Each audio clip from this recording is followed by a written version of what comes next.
نقطەیەکی تر ئەوەیە سەیرەکەین هەندێک ڕیشەی وشە هەیە کە بەکاری هێناون ثولاثی یەک جاری بەکارهێنا هەر لە قورئانە یەک جاراتوو مثلا بەحەثە جەلەسە خەلعە زەحەفە سەکەتە صعدە طرحە غەلقە فەهیمە لەفظ وجبە یەقظ شەرنی من هەمووی بە شێوەی فعل خوێندەوە ئەشێ ئیسمیش بنوتم فەهیمە لەوانەیە فەهم بێ فەهمون یان خەلعون یا خلعون یا خلعون ئەوانە بێتۆ پێشێ کەوابوو قورئان مهمەکەی ئەوەیە کە یەک لەسەر سێی ئوسوڵی کەلیماتی عەرەبی بەکارهێنا کتێبێکی چەند دەوڵەمەندە ئەو کاتە ڕیوایەتی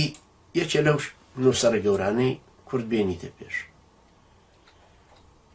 بزانی چەندی بەکارهێناوشە طبعا ئەوانە ئێوەش دەزانن ڕیواتەکان پڕە لە وشەی ئەجنەبی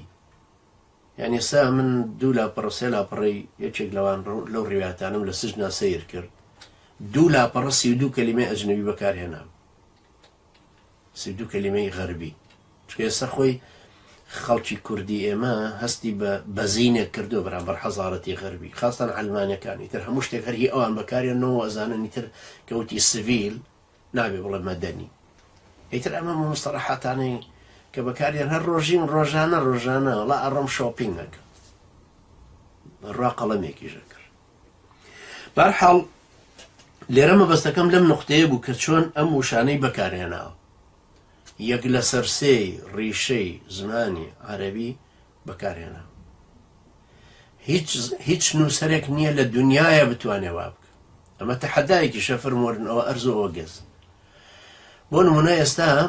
فەرهەنگی خاڵ یا فەرهەنگی ئەمانی تر کە ئێستا دروست بوون و هەیە 2 مجەلەدە و هەیە زیاترە و هەیە کەمترە با نووسەرێک بێ خۆی تاقی کاتەوە قورئانێک بنووسێ لە ١٣٤ هەر خودی ئەو فەرهەنگە بەکاربێنێت کتێبەکەشی بەلیغ دەرچ